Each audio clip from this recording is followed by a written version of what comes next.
Sonic R is a game with quite a negative reputation, and I honestly think it's undeserved. Releasing for the Sega Saturn in 1997 and later on PC in 1998, Sonic R wasn't the first attempt at creating a Sonic racing game, but its predecessors were really nothing more than shallow attempts to imitate the success of Mario Kart.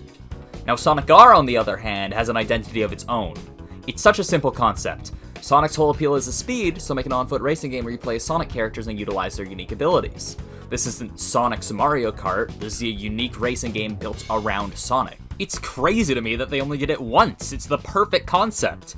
Out the gate, you start with 4 characters unlocked. Sonic, Tails, Knuckles, and Amy, each of them having their own abilities and stats. Sonic's the fastest of the 4 and can double jump, so I opted for him since you can often cut off sections of the track quickly if you know what you're doing. Which I clearly fucking don't. Tails and Knuckles are a bit slower with better handling, and they obviously have their flight and glide respectively, but personally I'll gladly run into walls every 3 seconds with Sonic if I get to run a little bit faster. Amy fucking sucks. She has decent turning, can float over water, which is cool, but her speed is atrocious and she can't jump, meaning you just can't take certain paths. She has a boost ability to compensate for her lacking speed, but it's frankly uncontrollable. Just don't pick Amy unless you specifically want to challenge yourself. The objective in Sonic R is simple. Collect the Chaos Emeralds and medals in each stage to unlock the other characters. There are only 5 courses total, so it really only takes about an hour or so to 100% the game. I'll admit, even for the time, that is a minuscule amount of content. Mario Kart 64 had a whopping 16 tracks a year prior, but I honestly think the quality of Sonic R's tracks makes up for the small amount of them. Still though, would have loved to see some more tracks here, especially since the ones that are here are all great in my opinion. There is some nice variance here though. The PC and Gems Collections versions add different weather effects which change how the course is played, particularly the snowy condition which freezes all the water in the course, thereby allowing you to traverse it. There's also a day-night cycle, with the time of day changing every time you enter a course. They're both small features, but it makes replaying the courses repeatedly just feel a bit less samey, which matters a lot when the game has as little content as it does. That's enough about that though, let's talk about the actual courses now. Resort Island is the game's first course, and it's a damn good first impression. I fucking love the aesthetic of the Saturn era Sonic titles, and Resort Island is peak Saturn Sonic. It has the iconic music, the simple yet detailed low-poly environment. I love almost everything about it. It's a pretty simple course, it only really has a few branching pathways, but that's to be expected of the first course. There's also only 1 Chaos Emerald in this track, whereas every other track has 2. It's fairly easy to find all the medals in this course. I totally didn't miss one on my first run and have to redo it, and finish in the top 3, which is how you find this course's unlockable character, Metal Sonic. He's not difficult to beat at all, his AI sucks ass. Let's move on to the second track. Radical City is my favorite track in the game. As the name implies, it's a city course, and a damn good one. It took me way too many damn tries to remember where the 5th medal was, but that's frankly just a skill issue on my part. It also has a pretty cool looking pinball set piece which stands out a lot to me, and the lighting effects look really impressive for the Saturn. It's just a nice looking track aesthetically, I love it. The unlockable character for this track is Tails Doll, and his AI is even worse than Metal Sonic's, he's a fucking joke. Course 3 is Regal Ruin, and this is where the cracks kinda start to show in the game's controls. There are a lot of 90-degree turns, and the turning in this game can be pretty slow, but if you just use the drift effectively, you can get through these parts with minimal effort. I think a lot of people kinda forget the drift exists when playing this game, which is why the turning is the complaint you hear about the most. It's still a fun track in spite of that, and I got all the medals and emeralds here faster than I did for any other track for what it's worth. Also, the track is really pretty and it has good music, blah blah blah, I've said that about every track. But it's true for every track. The rival here is Egg Robo, and his jogging animation is really fucking funny to me for some reason. Most of the time you see an Egg Robo, it's hovering, so I guess it just looks funny because of that. Anyways, I beat him in 1 attempt, he's dead now. Reactive Factory is the 4th track, and it's probably the messiest in the game.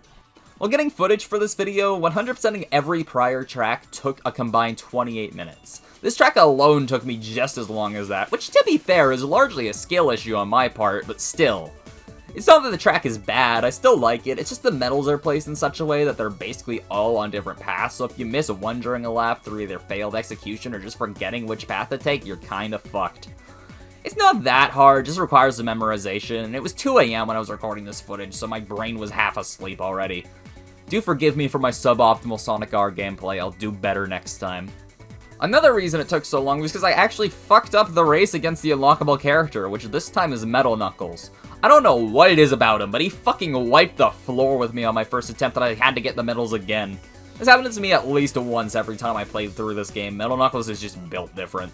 I beat his ass in the end though, so all's well that ends well. Now that I have them all unlocked, I think it's as good of a time as any to go over the unlockable characters. Starting with Metal Sonic, he's okay.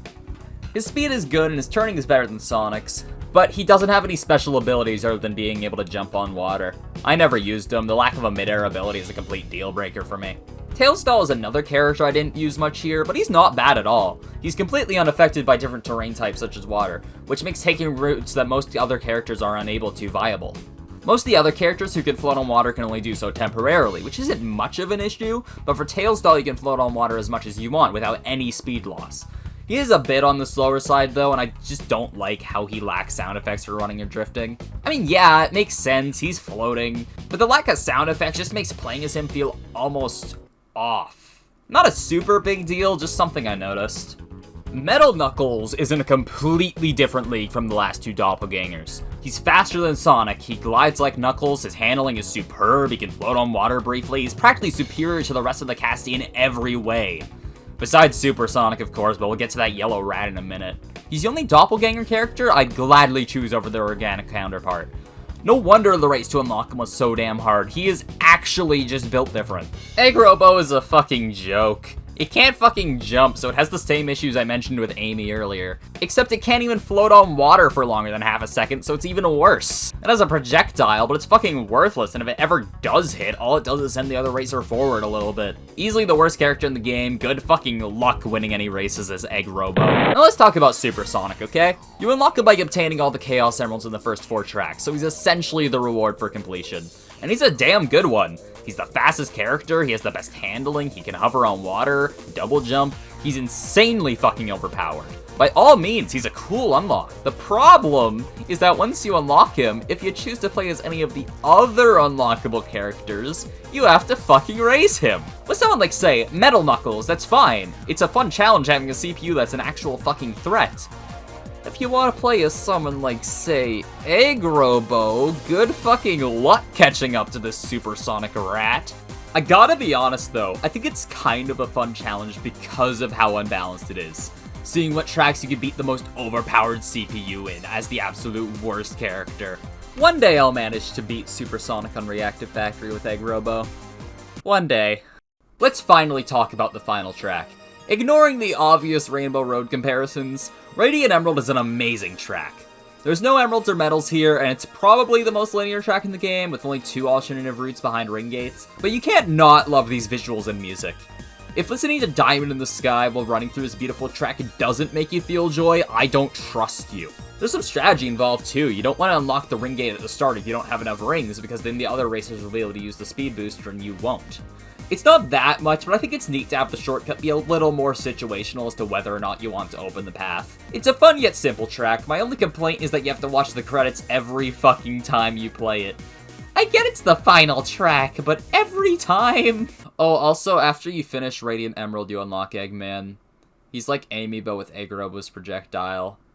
I forgot to mention him. He sucks. Is Sonic R a perfect video game? No, it's kinda unbalanced and lacking in content, but it's a fun little hour-long time waster, and I always have fun going back to it. I've never had a bad time with Sonic R, even when I'm doing something dumb like trying to beat Super Sonic on every track with Egg Robo on the hardest difficulty. It's still a fun time. It's incredibly impressive for the Sega Saturn. I honestly think it would be remembered much more fondly if it just released at a more opportune time. The Saturn was already deemed a failure by the time of Sonic R's release, and the Dreamcast was just over the horizon. If this was released as a pack-in title just a bit earlier in the console's life, a little showcase of what the console could do, maybe Sonic R or even the Saturn itself could have been remembered today a little more fondly. Also, Sega, please re-release this game. What do you have to lose? Give us another Gems collection, damn it. We need a new Sonic collection that isn't just the classics you've put on every console ever. And while I'm asking Sega for shit, can I have a review copy of Sonic X Shadow Generations? I promise, I'll only say nice things. I like Shadow of 5, you can trust me. Come on, let me play it. Alright, the video's basically over now. You can click off if you want. But I just want to quickly thank you all for the insane amount of support of my last video. I want to try and make more videos like that go more in-depth into specific Sonic topics, but I will admit, I have literally no fucking ideas. I want to try and do things I haven't seen done to death, which is ironic to say in the outro of a video about a game that's been reviewed 1,000 fucking times, but I digress. It's difficult to think of video ideas nobody else has done before, you know? So expect to see some more easier videos like this in between more original ones, and maybe some unscripted gameplay stuff like I used to do if people are still interested in that. Also, feel free to comment things you'd like to see from me. I'm never gonna complain about a video idea, especially since it lets me know what type of videos y'all are interested in. Also, I reiterate, Sega, please give me a copy of Shadow Generations. Please, please, please, please.